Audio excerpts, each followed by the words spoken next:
How about now? Do you have sound now?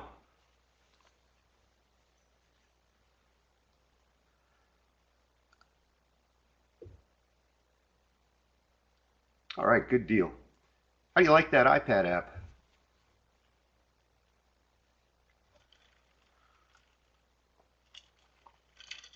And actually, never mind. I know it's really hard to, the one limitation on it is trying to type into the chat pod. At least it is for me. But just for everyone, Adobe Connect has a really excellent app for both Android and iPod. I use it, or iPad. I use it on both. But good morning, everybody. We've still got a minute before we get started, but let me knock out some administrative things. If you'd like an update on where you're at in Blackboard, I've got the Grade Center open. Just type in your name. It just takes a second to look you up. And also, remember, this course ends on 18 June. That is a Monday. We'll have our final webinar next week, and then you have the rest of the week and all of the weekend and all day Monday till close of business. Alex, let's see. To knock out the Blackboard requirements. You are complete through week 2. You went by Alex, right? You told me that in the first webinar? Okay. Yep, complete through week 2. So what I will look for to be completed in Blackboard are the 3 or 4 end of week progress checks, week 1, 2, 3, and 4, and then the post-course review. Those are the mandatory requirements. Those are the only 5 things I will look for. No discussion boards, no reinforcement activities, nothing else, just those 5 things. Not to discourage you from doing anything else, but I just want you to know what the straight up requirements are. I'm going to beg you to do that end of course survey, because again, we're just in the second iteration of this course, so your feedback is everything. And we'll sit down right after the course ends, go through everything you tell us, and make pretty substantial changes to make it better for next class. Sergeant Horner, you are 100% complete for the course. All you got to do is sit through 2 more webinars. Congratulations. All right, so that's the Blackboard stuff. 18 June is the drop dead date. On 19 June, first thing I will send to Lori Ann Huffman-Wright, who's sitting in the background here on our course support team. I'll send her a list of completed students, and her and Jessica Strom will update all the electronic databases you could need to be updated in to show that you completed the course. Your training manager will be able to see it, your supervisor, and then they'll mail out certificates. And you know, I think we say that could take up to 2 weeks to happen, but generally, usually you'll have it by Tuesday afternoon. They are that good at what they do. Lorenzo?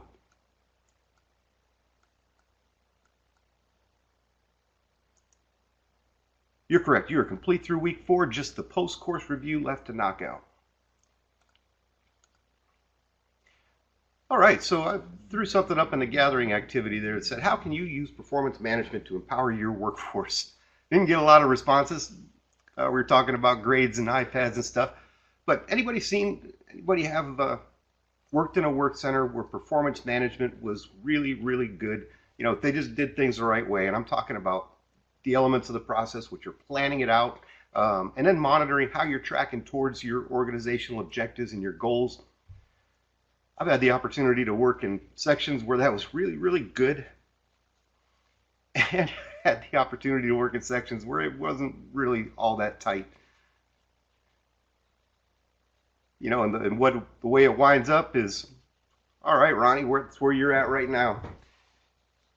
You know, then typically the mission's going to get done one way or another, but what that results in is how you get there. You know, do you go straight line, this task, this task, this task, this task, mission done?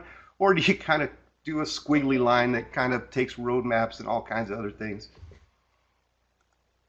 And this course is a great example, and I really enjoy talking about performance management because it's something that I, as a boss and a supervisor, was never very good at. I counted on other people to help me with big picture and planning tasks out and everything. So it's something I try and improve in, both professionally, but a lot of times in private life too. Anybody set any New Year's resolutions this year? Give me a green check if you did.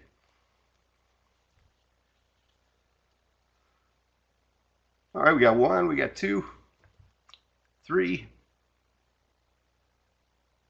A couple of you know, I don't do that.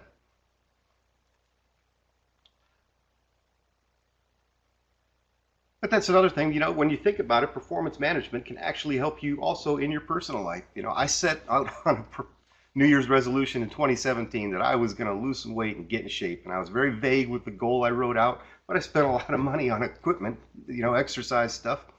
And by the end of January, it was sitting there not doing anything. But I learned from that. In 2018, I was a year older. I recognized and I thought about why didn't I really stick with that? And it was because I hadn't really planned it out, and I had no measures for tracking how I was going to measure if I was completing that goal. And by actually using the things in this webinar and measuring stuff, this year I've done a lot better. 6 months in, and results are slow, but I'm happy with it. So, General Mosley said back in 2006 in an article he wrote, he was Chief of Staff of the Air Force then, article he wrote on ASO 21, he said, what gets measured gets done. And that's the only thing I remember from that article. It stuck with me because it so makes sense. Good morning, Andy. So what we're going to do today is talk about performance management. I'm going to be going pretty quick because, again, we're just getting used to these webinars. And yesterday I went long, and I do not want to go long. I would rather keep it hour to hour and 15 minutes. So we'll be moving pretty quick, but we will have some pretty good discussion going on. And feel free to share your experiences because, again, I know we've got a really experienced class. The way it's going to go, I'll switch screens and bring up some slides. We'll run through those. And then I've got a kind of a game we're going to play that deals with SMART goals and developing goals for you and your employees. And then we'll come back and look at individual development plans and really quickly talk about awards and workforce incentives, motivating people to help get the mission done. Now, hang on tight.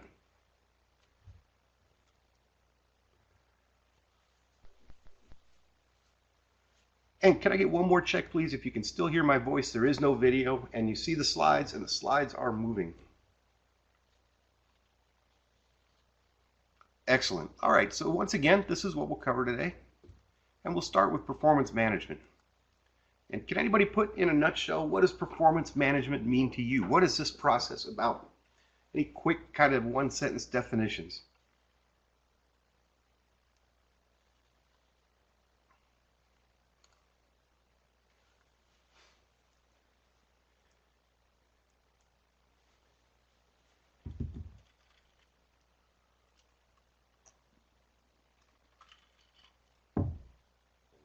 Holding people accountable for their work performance. Sure, if somebody's not making the grade, calling them on it. Feedback's a huge part of the process. Feedback and evaluation, setting goals and providing feedback.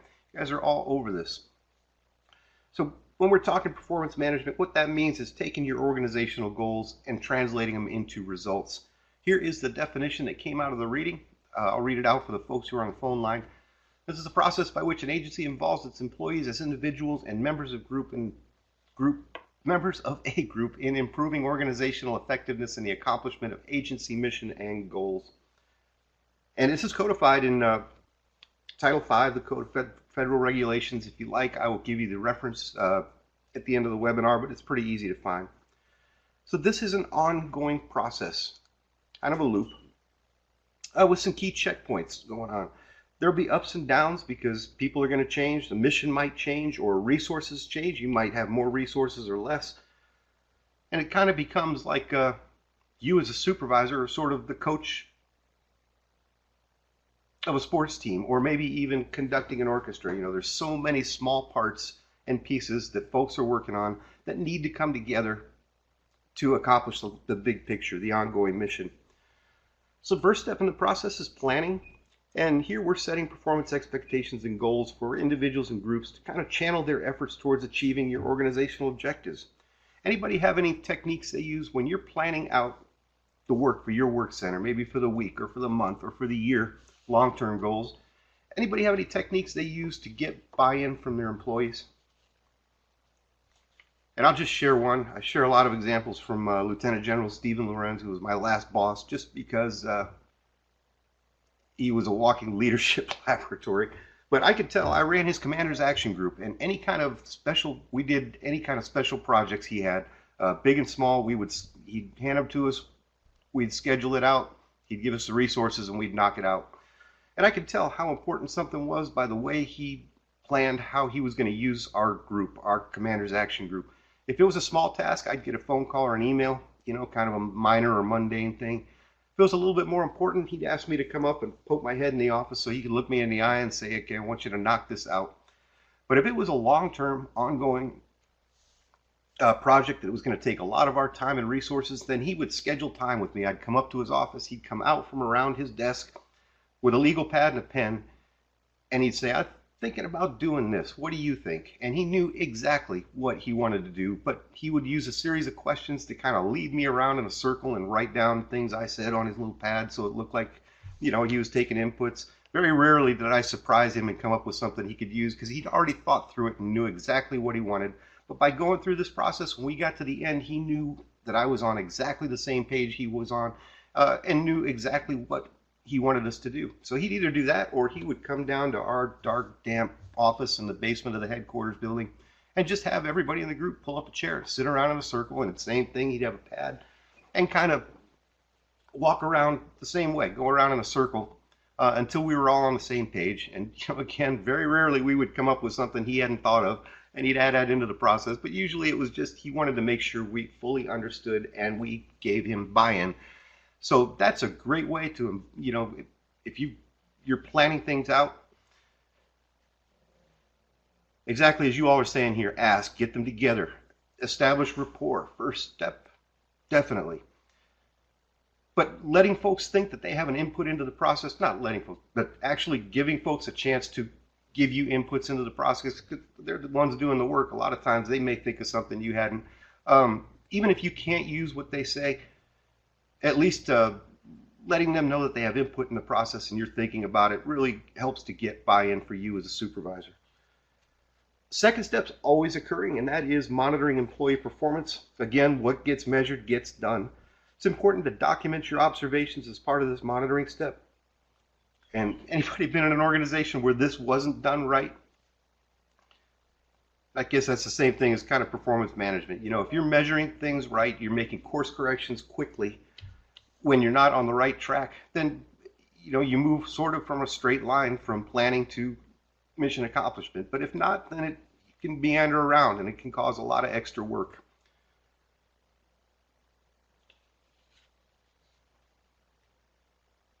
So the third step is developing. And here we're talking about developing your employees, and that requires the employee and supervisor to communicate what the developmental needs are. And in this instance, we are talking about increasing someone's ability to perform through training, or maybe giving them assignments that introduce new skills or higher levels of responsibility, giving them input into improving work processes, or a myriad of other methods. And we'll go more into depth about employee development when we talk about IDPs. Four-step rating involves evaluating an employee's performance against the standards and elements that are defined during the planning stage. This is based on work performed during the whole appraisal period, even though you're given feedback throughout the rating period. As a supervisor, it's important to have clear justifications for ratings that you give to employees, as they can have a big impact on personnel actions. And just a quick poll here, how many of you have had the opportunity to formally rate employees?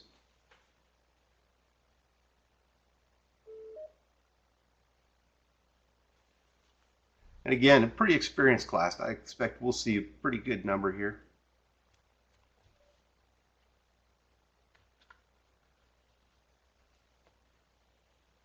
All right, and no, I'm surprised that many you have not had the opportunity to do this yet.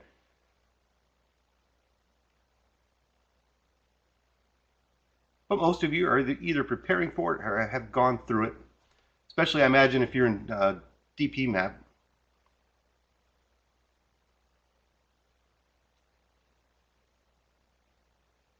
All right, excellent. So the final step in the performance management process is one of the best parts of being a boss, and that is rewarding. And here we're recognizing folks for their performance and their contributions and to getting the mission done. When it comes to rewarding, your installation or organization or even career field might have specific reward policies. So we encourage you to ask questions and be sure you understand exactly what you can and can't do as part of the rewarding process. So why performance management? This is necessary because it's a key part of your daily interactions with your employees. Effective supervisors meet regularly with the employees to look at current progress and challenges they might be facing, to give them feedback, to communicate your expectations and recognition, and of course to answer any kind of questions they have if there's any confusion on what's going on in the process. As you assess your people, you want to figure out who exactly your superstars are, who has goals to maybe move up to a higher grade, or who wants to become a supervisor, who wants to take your job in the long run, or who is happy just treading water, doing their job. You might have a young employee who feels like they're destined for great things, and you can help them to achieve that goal. If you know that, introduce or give them the opportunity for developmental things, and help grow them out with their leadership skills. Maybe you've got an employee who's winding down their career and they have no desire to move higher or go to any non-required training anymore. Is that okay? Anybody got somebody like that? What if you've got a guy, he's getting a little older, he's going towards retirement, he doesn't really want to get promoted to the next grade, he doesn't want more responsibilities, he just wants to sit there and do his job. All right, and is that okay?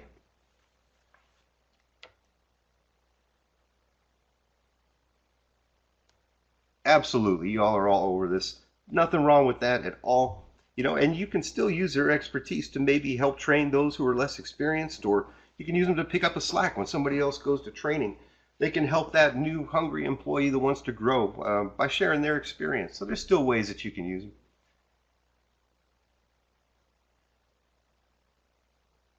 All right, I am that person. I'm at the end and want to give my best, but time to let my employees have the spotlight. That's a great way to put it. And sure, so yeah, folks can sit there and do a good job and meet all the standards required and not really want to grow much more because, they're coming towards the end of the road, and there's absolutely nothing wrong with that. All right, I'm not going to go in depth on these. We've given you on the different performance management systems. This is the really big picture. Just get a feel for everybody in the room. What performance management system do you fall into? Are you in DPMAP or DSIPS or ACDemo, or maybe you're in the new lab demo that I'm just hearing about?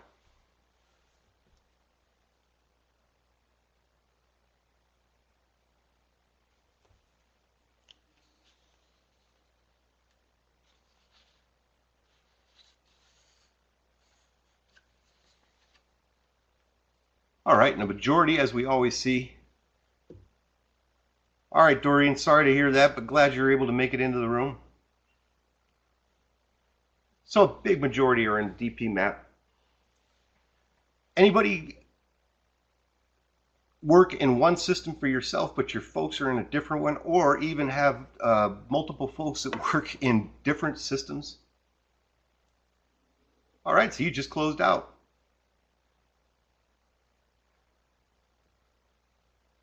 Oh, and employees are NAF. You're in a really different system. That is a whole different ballgame when we talk non-appropriated funds. That must be fun. So that could be a challenge when you've got, oh, Andy, you've got 2 performance management systems and NAF. So that can be a real challenge. Since each system's got specific policies and procedures, so it's important to become familiar with the AFIs and policies and guidelines for your specific system or systems. And we gave you a pretty good overview along with the training guides in Blackboard and some link to some different resources if you do have specific questions on the systems. Excellent.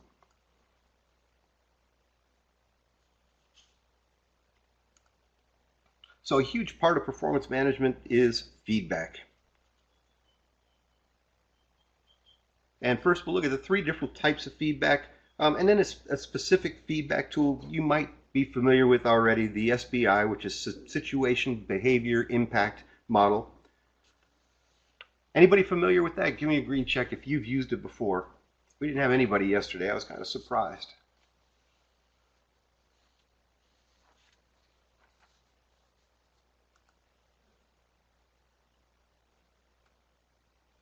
All right, so what's our purpose for giving feedback?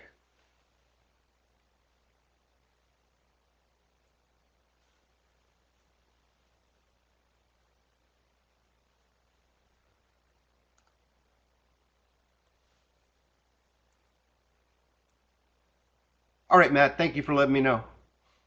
Letting folks know where they stand, how they're doing. Meeting standards.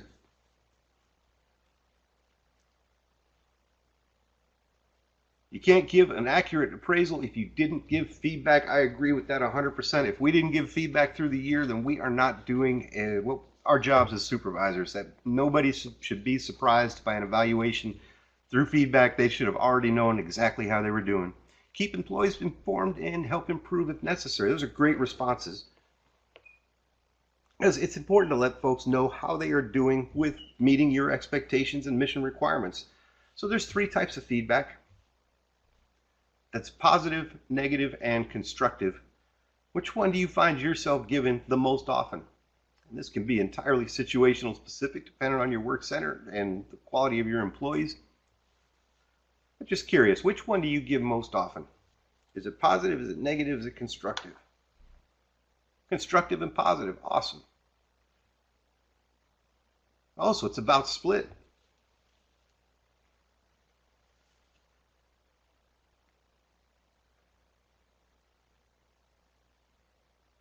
Negative, unfortunately. Yeah, negative feedback is definitely, it's hard to sit down.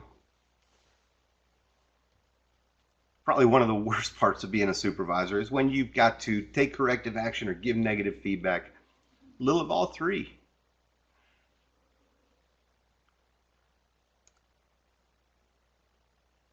All right, so when it comes to feedback, let's take a look at some pitfalls.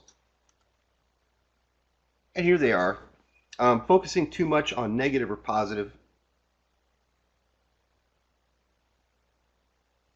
Not allowing employee reflection or discussion. You know, you want this to be a two-way discussion. So a lot of times if you've got an employee who's meeting standards over a long period of time and then all of a sudden they start to drop a little bit, or maybe in one area they're not meeting standards, a lot of times there's something going on in their personal life that can drive that. Maybe they're having financial problems, or going through a divorce, or there was a death in the family, or substance abuse issues. I've dealt with that with an employee who was great. And, you know, we were able to recognize it early on and resolve the situation. But that was because we sat down and did feedback with him, and he shared that on his own. You know, and there's programs available. A lot of times if somebody's got something going on in their personal life, there's programs available that you can use to help them get back on track and get that resolved. Avoiding feedback is one of the worst things you can do. Not only does it make it harder for the employee to improve and come up to standards, but it also can impact the entire work center. You know, if you've got an employee who's chronically late, everybody in the work center sees that, and they also see whether or not we address it and how we handle it. So avoiding that can have a big impact on morale. Focusing on the person rather than the behavior. It's like, hey, you think you could ever get yourself to work on time? That's focusing on the person rather than, hey, when you come in late, you know, all the other people in the work center have to pick up the slack, and that's focusing on the behavior and the impact it has in the center. And then sloppy or no documentation. For me, I would want to document everything, no matter how minor the feedback was. You know, if little issues become big issues, you're going to be that much more covered if you have the documentation all through the whole process. So this is a model that you can use for giving feedback. And again, it helps you to focus not on the person, but on the behavior and the impact it has on the work center. And it's called the SBI, the Situation Behavior Impact Model. First, you want to describe the situation that the behavior occurred in, and then describe the behavior exactly as you saw it, what you noted. And then finally, again, without focusing on the person, you want to share the impact that that behavior had on your work center. And we've got a couple examples here. Let's take a look at it. So we asked Megan to prepare a spreadsheet with potential budget needs for an upcoming meeting. She gave us a comprehensive list including justifications, estimated cost, and potential sources for each item. She did a great job. So let's give feedback to Megan using the SBI model. And we'll start out with, what's the situation here?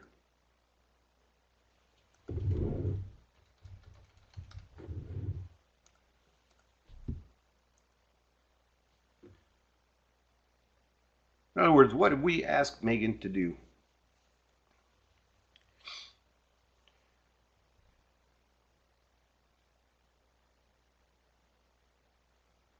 Okay, we asked her to prepare a spreadsheet. Pretty simple to isolate there.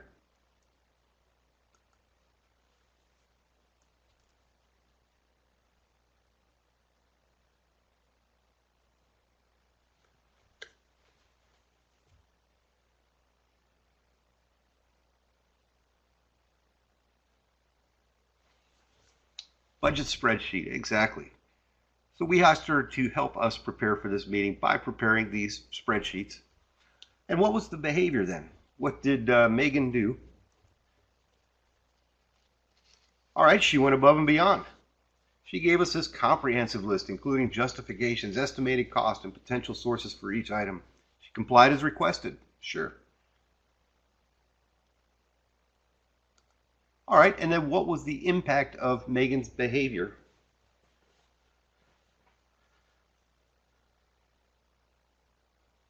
Okay, went above and beyond without asking for further direction. Agreed.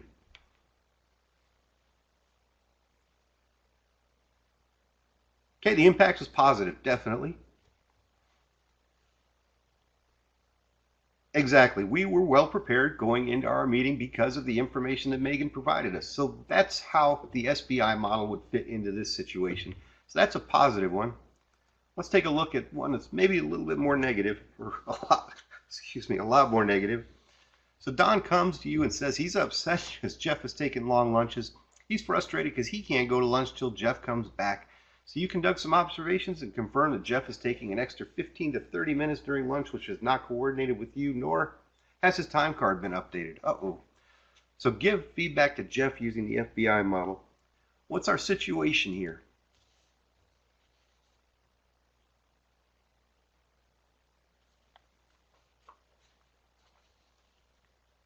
Okay, Jeff's taking long lunches.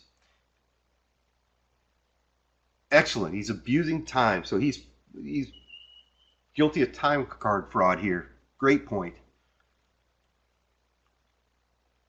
Okay, time theft. Jeff is an ass. All right. Yep, big time card issues. Not allowed or would be docked time. Impacting coworkers. That's the last thing I was looking for. Okay, so he's taking long lunches, he's committing time card fraud, and he's affecting the entire work center because other folks are exactly having lower morale because of Jeff's actions. So his behavior, pretty much along the same lines. He's adjusting hours, he's falsifying a time card. The productivity in the whole work center, especially on his part, is declining. It's impacting everybody else in the work center, and he's not coordinating extra time.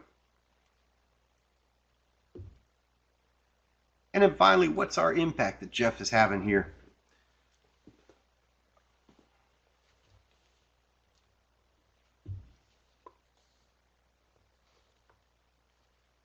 Morale. Biggest thing is morale on the rest of the folks in the work center that he's affecting. They see this is going on. And the mission, loss of production, good points. So using that model at SBI can help us to focus on Jeff's behavior because it can be easy to get frustrated, especially as you're going through the feedback session and make it personal. But this allows you to kind of stand back and focus on the facts in the given situation. Virus behavior, sure. Hey, if Jeff's doing it, why can't I do it? Great point. So here's some practices, best practices for giving feedback. Location. Of course, the rule of thumb is if you're going to criticize, do it in private. If it's negative feedback. But if you're going to praise, feel free to do it in public. And a lot of that depends. You know your employees better than anybody else. To some people, it might mean the world to be called out in a staff meeting with, hey, you did a really great job on that project. Other people, maybe something more personal, just a pat on the back. Walking through the work center might mean something. But beware of the location when you're doing feedback. Timely, don't wait to give it either positive or negative. I would say especially negative. Again, it just makes it harder for folks to improve if you wait and let the behavior go on, and it really impacts a work center because everyone else sees what's going on. And again, as Sergeant Horner said, virus behavior. Be specific. they should know exactly what type of feedback you're giving. So be sure to tie the situation and the behavior and the impact together in your conversation. And it doesn't have to be, we're going to do negative. That doesn't mean we have to just stay negative. Somebody in another webinar mentioned, what they say, compliment sandwich. If there's a specific standard that's not being met, but somebody's generally doing a good job, you can start off with that. Hey, you're doing good. We just need to work on this one thing. I'll share a feedback session I got from General Lorenz. Actually, his whole staff got it because he came in. We worked for a general who was in his office 8 hours a day. He never went anywhere unless he was officially going to be speaking at a school or at a meeting. The rest of the time he was in his office. That was how he liked to do business, and he was a very effective leader. Well, he left and General Lorenz came in, who hit the ground running and was never in the office. He said, I want to be in a different school every day. I want to meet everybody at this Air University thing. And that's what he did. He was always on the go. And it was hard for us as his staff. That was a big change for us. So we're trying to keep up with him. And me running his CAG, I would look at his schedule every day and say, okay, what do I have to do to support him today? And one morning I saw that he was going to Gunner Annex across on the other side of Montgomery to the Senior NCO Academy for a meeting with senior NCOs. But that doesn't mean anything to me. I don't coordinate his meetings, so I didn't need to worry about that, and I didn't. Well, he goes off to the Senior NCO Academy, and it turns out instead he was scheduled to give his Lorenz on leadership briefing to about 350 senior NCOs. And I'm 100% responsible for that briefing. Whenever he gave it, I sent somebody along that would run the slides because there were lots of videos in there that he used, kind of humorous videos to support his points. And it was complicated. I would send somebody around who would run that presentation. They had everything that they needed. And that was how we did business. Except that all I saw was meet with senior NCOs. So we didn't send anybody out with him. And he wound up, thankfully, this young captain, his aide, happened to have a thumb drive with the slides on it, but there were no videos, so it was really awkward. And he kind of stumbled through his Lorenz on leadership briefing, which was probably his favorite thing. Part of his job was giving that briefing. So, we all felt really bad. And from what I understand, the aide out there on site caught the full brunt of his anger. But he thought about it, and then he called back to base and he said, I want to have a staff meeting with everybody on my personal staff in my conference room at 4 o'clock this afternoon. Which means, obviously, he's not happy. We're all going to get chewed out, and there's a good chance that somebody would deservedly get fired over, causing an embarrassing situation for him like this. So 4 o'clock, we got the opportunity to think hard all day about it. But at 4 o'clock, we're sitting in the conference room.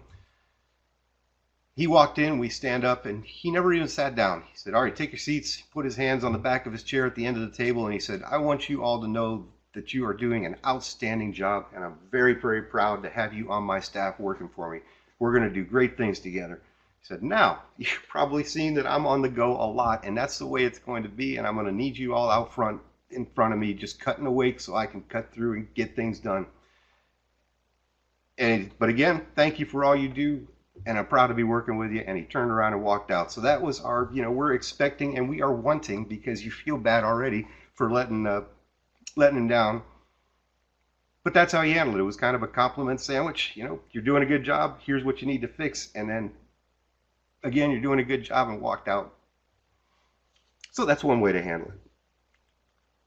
And then you want to encourage input from your employees. Again, there might be something going on in their personal life that you just don't know about. And allowing them input, you can find out, and maybe there's programs available that can help them out. And also, you can get buy-in if you ask them, how can we fix this? What can you do to bring this up to standards? And then define future expectations. Make sure they know exactly what the standard was, how they didn't meet it, and set goals with them to bring it up to standards. So any questions about feedback?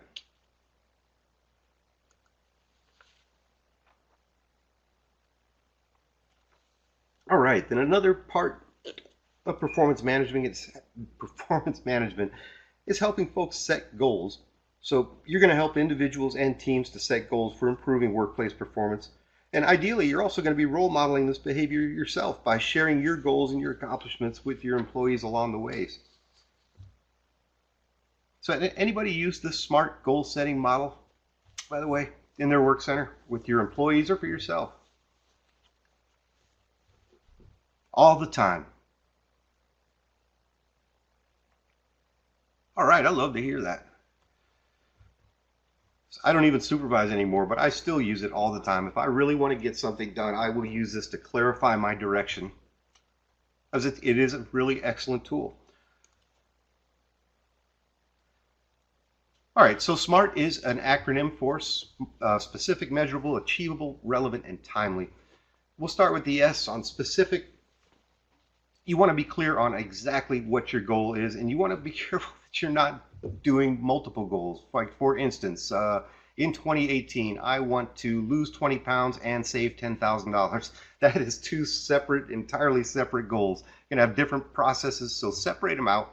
You want to be specific to one goal. Make it measurable. Again, what gets measured gets done. So establish your metrics on how you're going to do that. With my fitness goal, I found I failed the first time because I really hadn't laid out any measurements. When you set a goal of weight loss, what do? You kind of watch what you eat and exercise, and then after the first week, you hop on your scale, and that's the metric, and that's not enough. So by really clearly defining those, what I was going to measure, I was able to find success. So put a lot of thought into it, because this is an important part of the process.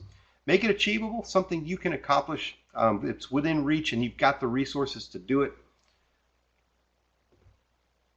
It should be relevant to your organizational goals, and it's important to time bound it. Establish a clear date when you are going to sit down and evaluate the progress. Some goals are always ongoing and never end, but you want to have a periodic time frame to sit down and evaluate how you're progressing. And I'm going to give you an example here, and please pay attention to this, because we're going to do a quick exercise after that'll follow this model. So here's our element: advises employee of performance expectations, and here's a SMART goal flushed out from that. To meet with each employee quarterly during FY18 to review position description and core documents. So let's just break that down a little bit. If you look at meet with each employee, that is very specific and it's measurable. I know whether or not I've met with everybody or I only met with 80%. So specific and measurable. We say quarterly during FY18. We have now time bound that to review position descriptions and core documents. And that is specific, it's achievable, and it's relevant to our organization and our goals. So notice that's just one quick sentence, but it encompasses all 5 of those elements of the SMART model. So let's play a little game here. And I'll push a button. I'm going to divide you up into 5 teams. There's 25 people, so that's 5 people per team. And we want you to just develop a SMART goal. Remember, that's one sentence like we saw on the previous slide that encompasses all 5 elements of the SMART goal. Here's some examples. If you get stuck and you can't think of anything, feel free to draw from one of these. And these are also in the small group room, so you'll be able to see them. But I'm going to open it up and let you be creative. If you want to be like Elon Musk and you're going to design an electric car, or you're going to design a rocket that can fly up and fly back on its own, or you want to launch your Tesla into space, feel free to be creative and come up with anything you want. The only thing is that goal must contain all 5 elements of the SMART model: specific, measurable, attainable, relevant, and timely. We'll be in the rooms for about 10 minutes, and I'll ask the second person on the attendee list to kind of be the recorder for the group and write down that goal. And we'll come back and take a look at what you came up with.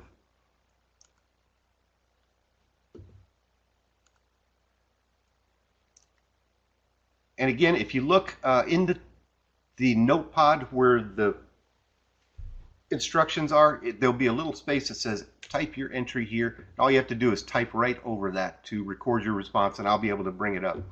So hang on tight. And once again, 10 minutes.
All right, can I get a green check if we've made it back okay and you can still see the slide but now hear my voice? All right, you had some great discussions going on, and we went a little bit over time because folks were still working on it, but let's see what you came up with. Here's group 1. And you said by June 15th, 2018, so that's time bound, create a plan that reorganizes the division down to the branch level to best support the organization's overall mission and objectives, and define 3 elements per branch that articulate how each branch supports the division's objectives. Excellent. So do we meet all of our objectives here? Is it smart, measurable, attainable, relevant, and timely? Green check if you think we met them all, or type in if you think there's an element that might be missing.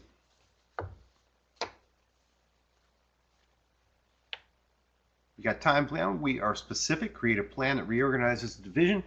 We are measurable down to the branch level.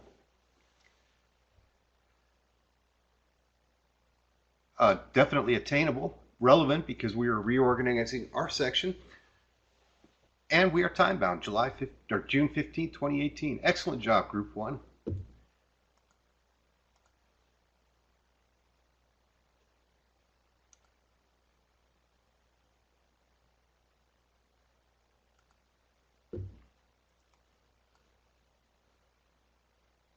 So Group 2, writing awards and providing recognition specific, ensure submission of each category of awards is submitted quarterly and annually. All right, so we're not only specific, but we're time bound there. You could say each quarter and each year. Measurable, where submissions made for each category made quarterly and annually. Relevant, submitting employees for recognition for awards ensures that employees understand you appreciate and recognize their superior performance. Definitely. And time bound, all awards must be submitted within the 3rd week of the last month of the quarter and the 1st week of December for annual awards. All right, excellent. I think you definitely hit all 5 areas there.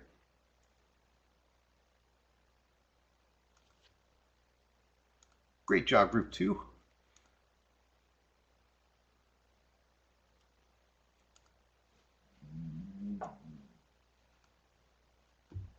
Group 3, so encourage professional development. Each team member shall identify a career development opportunity, so that's specific,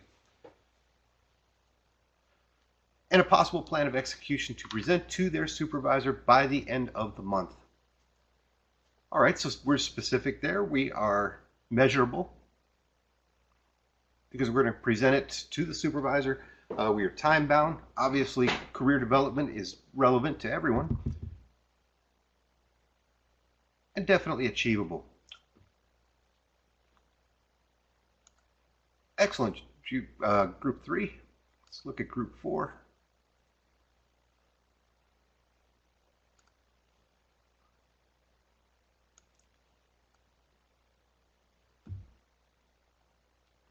They said all units assigned to the wing are required to send new members to a newcomers briefing conducted every month. All units ensure at least 95% of newcomers attend within 60 days of assignment. All right, so we're definitely time bound there. We have a specific measurement of 95%, and we're pretty clear on exactly what's expected to be done. We're sending all newcomers to this briefing. Relevant, obviously, definitely, and attainable. So nice job, Group 4. One last one.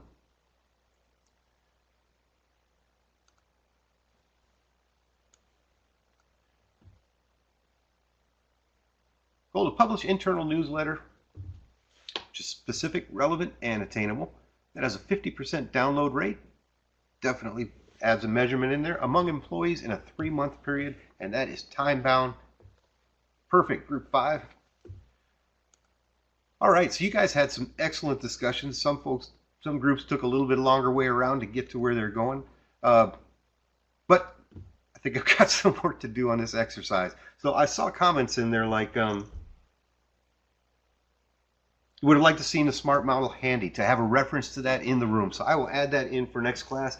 Also, somebody said you needed 10 minutes. I saw that yesterday. I saw that today. So we'll expand that out. If you, as you were going through this exercise, just saw something that, man, this could be so much better if, feel free to shoot me an email and tear it apart. and I will definitely use your input. Like, again, it's brand new, so we're evolving here. But thanks for those who made comments like that. It's going to be better for next class.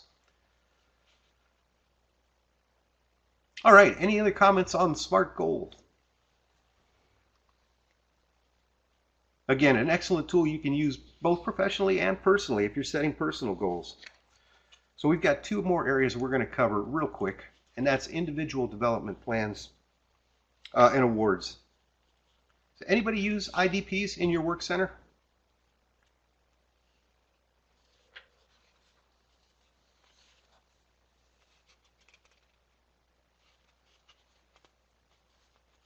Do you think they provide value?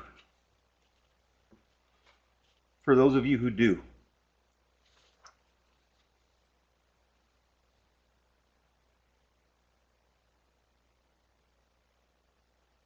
All right, wow, I see. Not sure, not so far, nope. I think that's the key. They can provide lots of value. It takes buy-in and a little bit of work from everybody. I have one employee using an IDP because he's looking to advance to management. Okay, and it'll really keep him on track, so he's using it for a reason. They can work as a contract between supervisor and employee. Great point. That's the first time somebody mentioned that.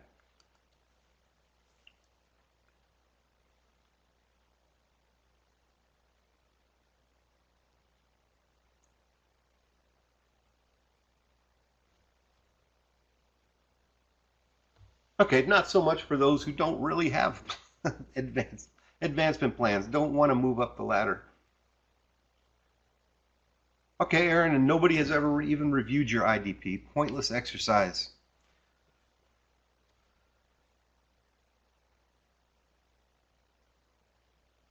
Oh, that's excellent. Encourages as he moves up to rewrite and set new goals. Hope to see him as an SES. All right, so IDPs are mandatory for some career fields. They might be called something different. They could be called a career development plan rather than an IDP. When you use them, they should include short and long-term goals. So, you know, with that in mind, before you meet with an employee, if you're going to put together a career development plan or an IDP, think about that beforehand and have them think about it beforehand so they can articulate their goals in maybe 1 or 5 or 10 years. They're collaborative. So again, you want to be thinking about it and have the employee thinking about it so that they can bring ideas to the table once you sit down to do it. It should be a working document, you know, not something you just want to file away. Set reminders for action items and follow-up items.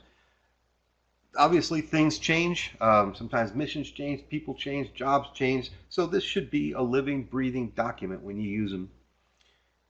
And then the training manager can be a pretty valuable resource in this process. They're going to be familiar with if there's any kind of career field forms available or organizational preferences. There might even be samples available that you can use, which I used to love that when I was on active duty writing performance reports or awards packages or anything else. Just having an example to look at made it a lot easier.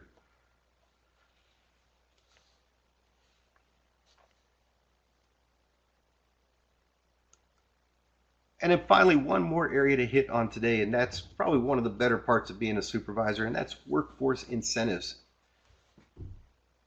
And we'll just run through a few key points on these. All employees are eligible for awards and recognition, and it's an important part of performance management to make sure everybody has a clear understanding of the incentives available for meeting or exceeding goals and standards.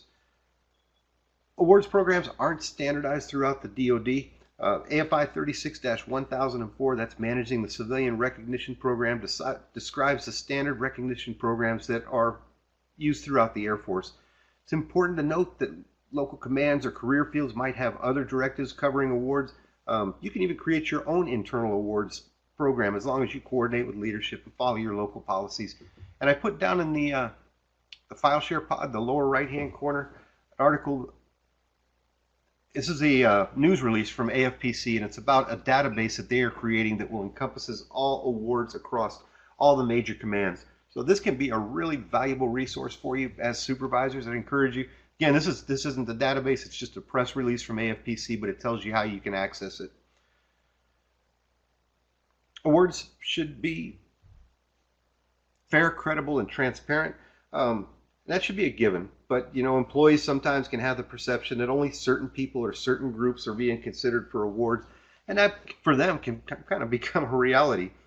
And they might even find examples that validate that perception. Anybody seen that SpongeBob episode where he's standing on the Krusty Krab next to the quarterly award employee of the month wall, and it's all pictures of SpongeBob?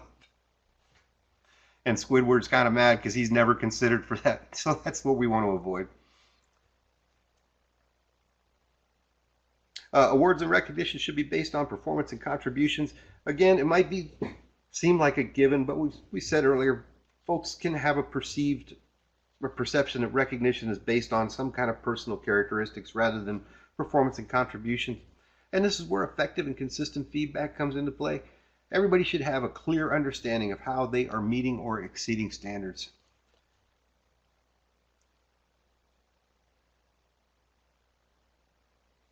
Anybody can recognize employees. Some awards require a nomination process, and you've got to go through a chain of command.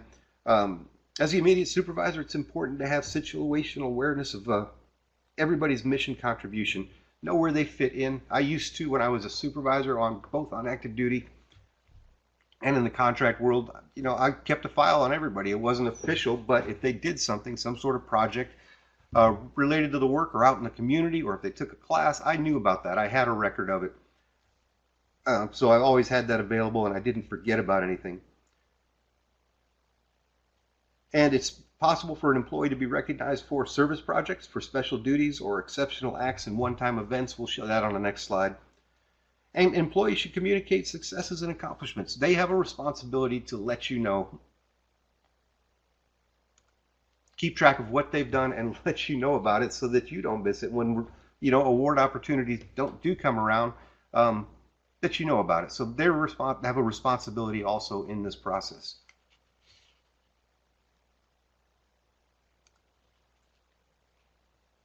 And then, of course, some awards cost money, other awards don't. So here are some examples of the monetary awards. But there's also non-monetary. So, maybe you don't have the resources to do those monetary awards at this time. A lot of times you can just be creative, and the only limits your imagination. When I was a young airman working in a maintenance squadron, we had two chiefs. One was a first sergeant and the other was a superintendent. And they went, I think, out into one of their yards and just found a rock about the size of your fist and $2 can of spray paint. They painted it red, and that became, I forgot what it's called, but it was a Superior Achievement Award rock. And it was given out at commander's calls. And whoever went above and beyond, or whoever did a really good job over the past month, got to keep that rock in their work session. And it said that they did a good job. Okay, it's cost virtually nothing, but it had value because those two chief master sergeants gave it value, and therefore we valued it, and it became quite a distinction to be able to have that rock in your work center for a month. So other ones are challenge coins, are a big one. Jessica Strawn's new to the Air Force on our course support team. She's been with us for about a year, but she spent a good amount of time on the phone helping out a training manager, not even a student, get his program in line. And that guy happened to come to TDY to Maxwell last month, and he actually made it a point to come over to the Acre Center and to our office and present Jessica with their command coin. And she won't let you know that, but I know it meant an awful lot to her. So another good one. You can make up your own certificates if you want. Potlucks are a great way to promote both team camaraderie and to do awards. But when you don't have the money to do those monetary awards, a lot of times the only limits your imagination to make people feel valued and let them know you appreciate the efforts they make towards contributing to the mission. All right, one more green check, please. If we made it back to the main room, you can see the video and hear my voice. What we looked at today was performance management. We talked about giving feedback, positive, negative, and constructive, and the SBI model, situation, behavior, impact. Went over SMART objectives and elements. We covered individual development plans and workforce incentives. Any questions at all on anything that we covered today? Let me catch up with you in the chat pod. We just did that last year after a UEI team received time off award, achieving a superior team award. Excellent. So any questions at all on anything we covered? If you don't have questions, we are done with week 3. I